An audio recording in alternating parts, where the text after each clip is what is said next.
Tensions high in Jerusalem today after a new round of clashes between Palestinians and Israeli police at the Al-Aqsa Mosque compound. Palestinian Red Crescent reporting more than 150 people injured in clashes with Israeli security forces. Now, police made hundreds of arrests at the mosque. They say the violence erupted early this morning with young Palestinians setting off fireworks and throwing stones. Security forces, they say, responded with stun grenades and rubber bullets.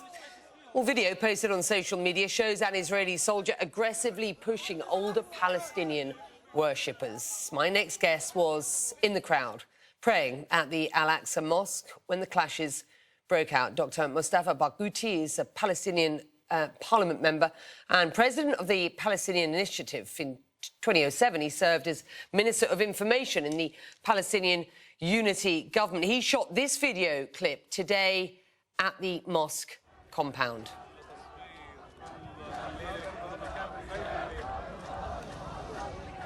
Dr. Barghouti joining me now via Skype from Ramallah. Just describe, if you will, what you witnessed at the compound today. Well, what happened, Vicky, is really unacceptable. It's a crime, and it's not confrontation between two sides. The Israeli army decided to attack the mosque at 5:30 in the morning while peaceful worshippers were praying. And they immediately attacked people and trying to force them out of the mosque. And that attack continued from 5:30 to 10 a.m., during which time they injured more than 150 people. The youngest was 15 years old. The oldest was 79 years old. These people received very serious injuries in the brain, in the skull, in the face. Some of them, one of them lost his eye. 20 of them are under operations now. I visited them now in the hospital, and some of them are in the intensive care. Some are receiving still surgery and being operated. It's very dangerous. What happened was unjustified in every possible way. And you were on the ground. No reason for it.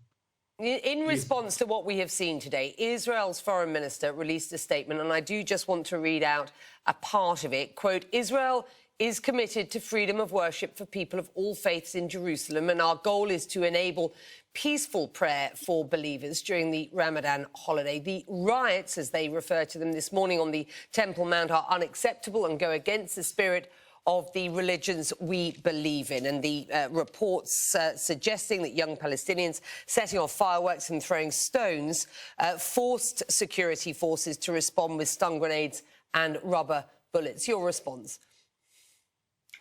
Well, as usual, according to Israelis, Palestinians are always the aggressors, and even when they are the victim, they are the ones to be blamed. I was in the mosque after the attack, Israeli attack. There was lots of prayers. There were thousands of people. And nobody attacked the Israeli army. It was the Israeli army who continued to shoot at people. So in my opinion, there is no justification for that. Let me tell you that he speaks about freedom of religion. I was turned away from crossing to the mosque 3 times before I managed to get in without their knowledge. They told me I am forbidden from entering the mosque, although I am a medical doctor, I'm 68 years old, and I was born in Jerusalem. I mean, this is an example. 90% of Palestinians were prevented from reaching the mosque today.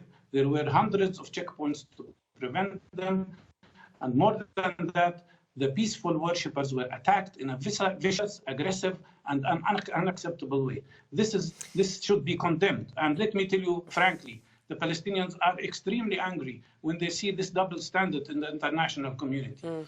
Russia receives more than 6,000 punitive acts and sanctions, not a single sanction against Israeli occupation and the system of apartheid. Dr. Barghouti, what we've seen today is the latest in what has been a spate of violence. One commentator remarking, quote, it is too early to know what to call this current surge in violence, but if the attacks continue or the violence continues at this current pace, anxieties will heighten. This, to a certain extent, written through the prism of Tel Aviv or the Israelis. He was referring in this article to a third intifada, or especially the possibility of such. What are your thoughts at this point?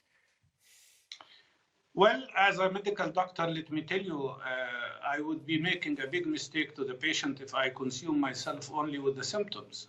Violence is the symptom, and most of the violence is coming from the side of the Israeli occupier. But the root cause is the Israeli military occupation, which has become the longest occupation in modern history. More than 74 years, the Palestinians are deprived from their freedom. They were forced to leave their homes, hundreds of thousands of them. Now we are living under military occupation since 54 years. And now this occupation has transformed into the worst system of apartheid, according to Amnesty International and Human Rights Watch. Even Israeli human rights organization, B'Tselem, says that. So the reason is apartheid. The cause is occupation. There can be peace. There can be security for everybody if Israel ends occupation and ends apartheid. And it is time for the whole world, and especially the United States, to start to see that. Dr. Barghouti, if we see no change, how concerned are you that this will escalate? It will escalate. For sure it will escalate. It could escalate at any moment. I mean, touching this most sensitive nerve of attacking peaceful worshippers in the Aqsa Mosque, one of the holiest sites for Muslims all over the world, during Ramadan, which is the holiest month for all Muslims. This kind of attack, this kind of provocation is an invitation to escalation, of course. It's an invitation to trouble. And that's why the only explanation I have is that this extreme right-wing government in Israel is trying to satisfy the most extreme elements in Israel, the Israeli illegal settlers who are illegal according to international law, as if they are in a competition who can beat the Palestinians more, who can injure the Palestinians more, who can kill the Palestinians more. Well, from the Israeli perspective, of course, they will say that there are heightened tensions. The army is on heightened alert because of this spate of killings, what they refer to as terror attacks. What chance, anytime soon, that there is a de-escalation?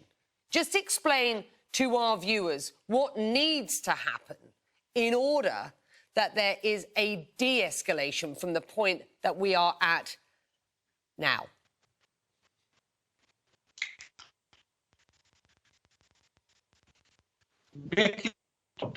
Israel.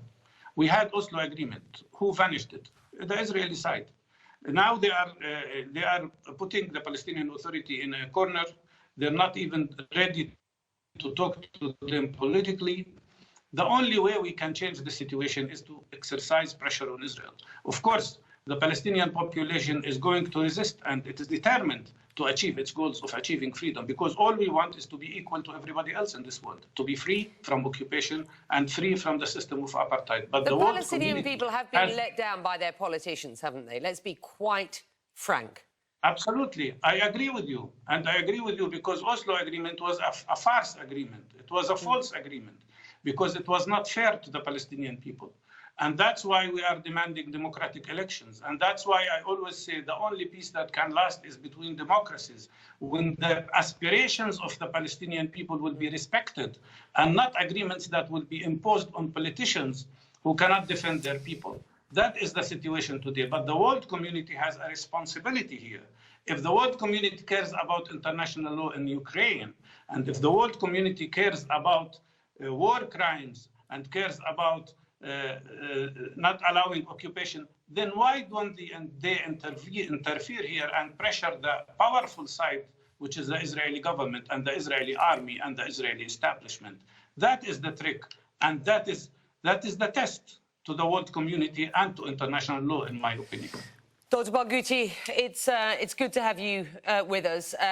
The view from the ground at present around the compound is that things are quiet. Let's hope that continues. Your analysis and perspective, though, is extremely important, and we're glad that you are safe. Thank you.